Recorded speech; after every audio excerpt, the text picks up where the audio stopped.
Hello guys and welcome back to another Satisfactory update for teaser trailer breakdown, and man, there is a lot more going on than meets the eye here.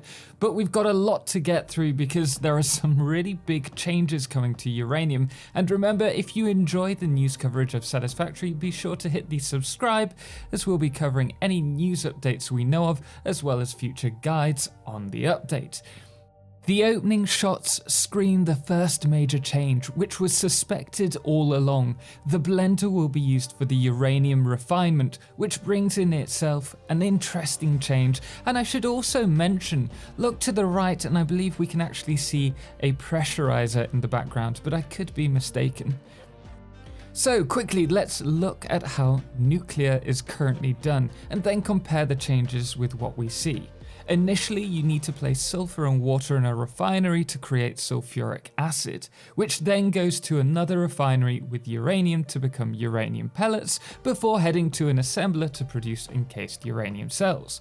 Afterwards, these cells are then combined with control units and encased industrial beams in a manufacturer to become nuclear fuel rods, which then turn to waste and wait around, irradiating your world.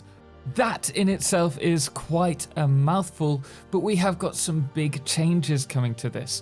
Looking through, we can see first of all that the refineries have been replaced with the blenders and the recipe simplified. Noticed how we have sulfuric acid, concrete and uranium all being sent towards the blender, suggesting that the blender is now producing uranium cells and skipping out uranium pellets. So it looks like the nuclear tech chain will be simplified slightly. And I love that the color of the blender changes with the resource inside, unless of course this is a filter. Also, before we get any further into the video, I'm well aware you're probably all littering the comment that I'm pronouncing nuclear wrong. I'm well aware. I just can't do it. I'm so sorry. I am trying my best. I'm only human. But with that awkward moment out the way, we can actually get back to the video. We can see at this point the original uranium fuel rod recipe in use.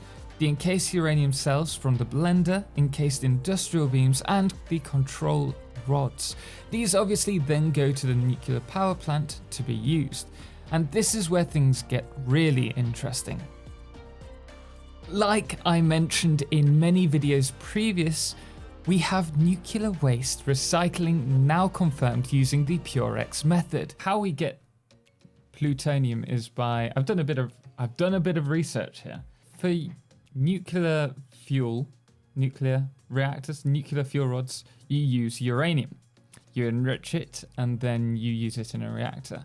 And from that we get nuclear waste, which is uranium, plutonium, and something else. Anyway, what you have to do with the nuclear waste is to actually recycle it. You have to recycle uranium, nuclear waste, to create plutonium. So if you haven't checked out my video on 10 ways to prepare for update 4, I'd recommend checking it out now, as one of those points is definitely going to help with this issue. I'll put a link above and probably below right now. So what's the Purex method, I hear you ask? Well, Purex stands for plutonium and uranium recovery by extraction.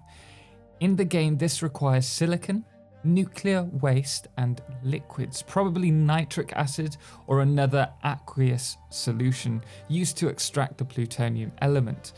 I'm going to hazard a guess and say that the liquid inside the pipe is not sulfuric, and the only reason for that is the slight difference in the color. So we have the bright yellow, which we've seen previously, and then this one is a much more subtle color. So fingers crossed it is nitric. I could be mistaken there.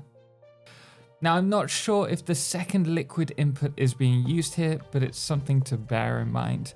Now these solids are then sent to a mixer, and this is where I'm really confused, because it would seem we actually have some kind of solid produced from this process, and it's sent to a new building. Notice how it has 2 inputs for solids and 1 liquid input, unlike the blender which has 2 liquid inputs and 2 solid inputs. From what I gather, this is mixing the solids with the waste again and refined further.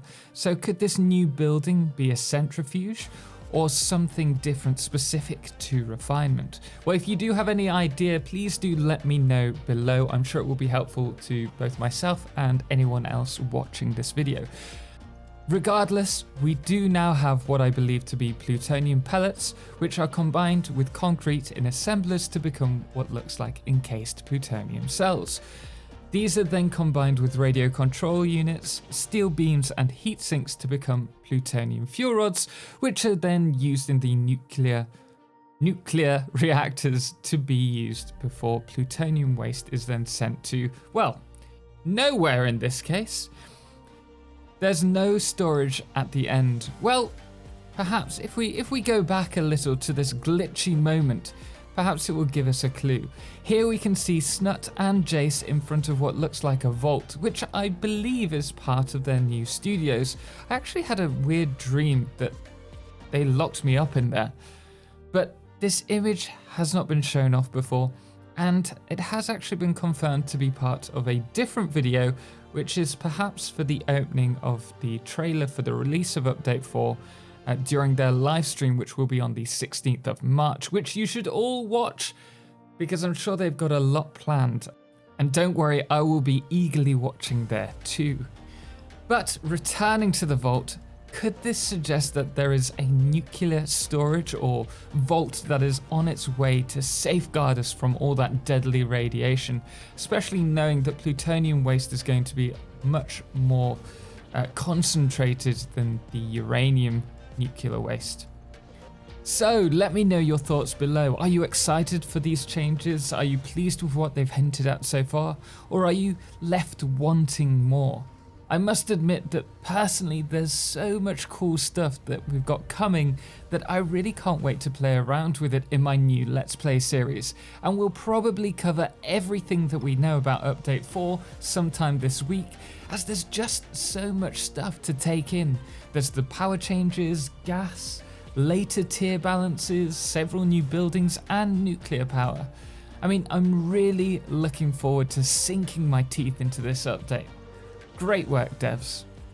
But we are going to leave it there, so thank you so much guys for watching, and thank you so much to our amazing supporters, most notably our Totalxclipse patrons, The Calamity, Cerebral Tag, Trebor and JP Zone TV, as well as Matt Lippard, Chris McCabe and Lord of July, as well as our Blood Moon of the day, It's Bits, who also gave some nice suggestions throughout the video for me. Anyway guys, until next time, thank you so much for watching, and as always, ciao for now.